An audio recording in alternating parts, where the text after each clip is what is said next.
Mungkin review kali ini sangat berguna bagi kalian yang ingin membeli receiver K-Vision. Simak ya.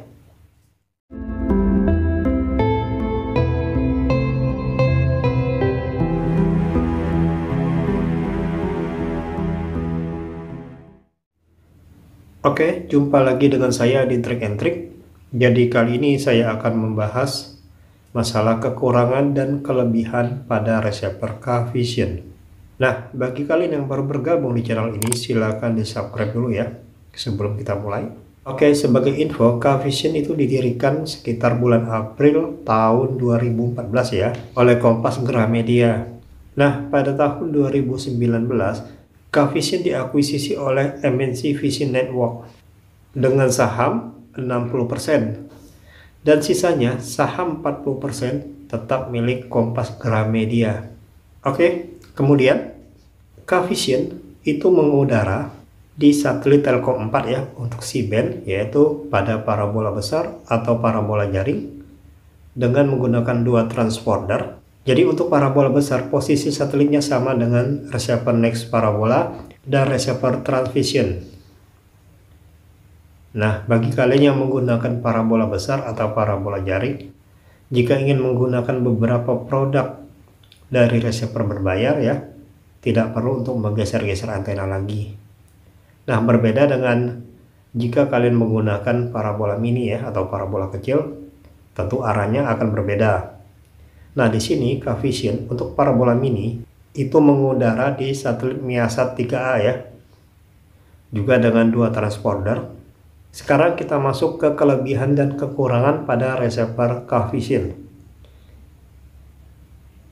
Baiklah, kita bahas kelebihannya dulu. Untuk receiver K-Vision itu sudah menggunakan sistem hybrid, artinya receivernya bisa digunakan secara umum ya, baik untuk parabola besar ataupun parabola kecil. Jadi, tidak seperti awal munculnya K-Vision ya.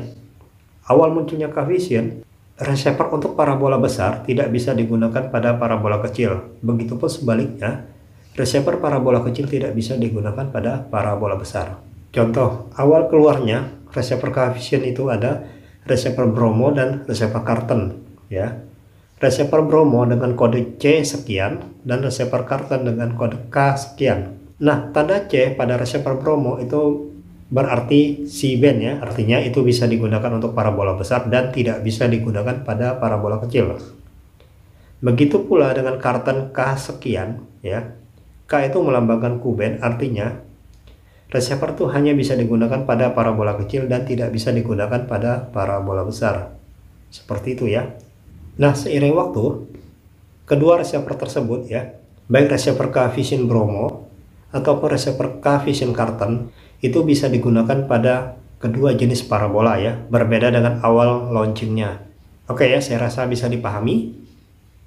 Kemudian masuk ke kelebihan kedua. Nah, K-Vision ya, itu mungkin menurut saya adalah provider TV berbayar ya, yang memiliki paling banyak varian receivernya ya.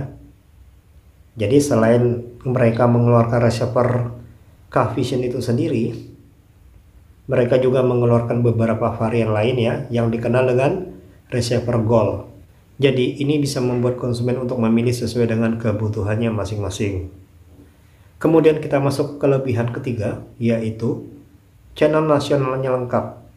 Saya rasa kelebihan ini tidak jauh berbeda dengan provider TV berbayar lainnya ya, yaitu channel nasional lengkap.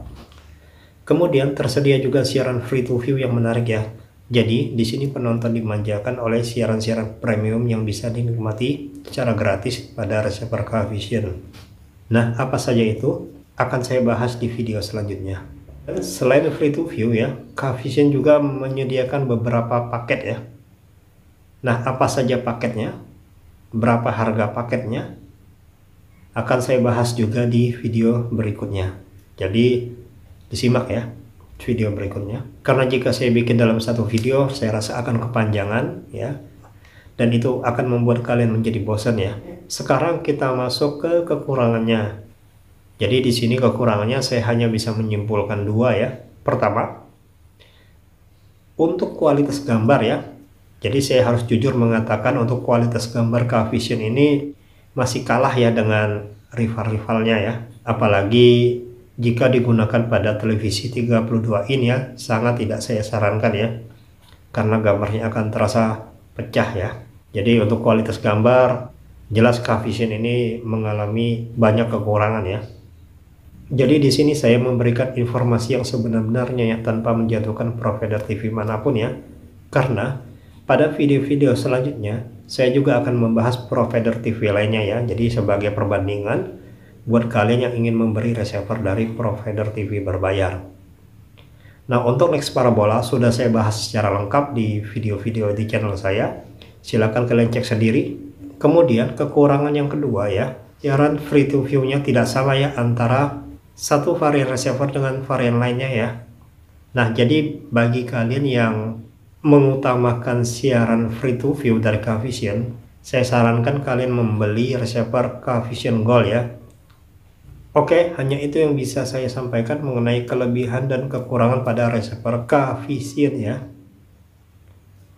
Nah, bagi kalian yang suka dengan video ini silahkan di subscribe. Jangan lupa nantikan video berikutnya dari saya. Salam trik and trik.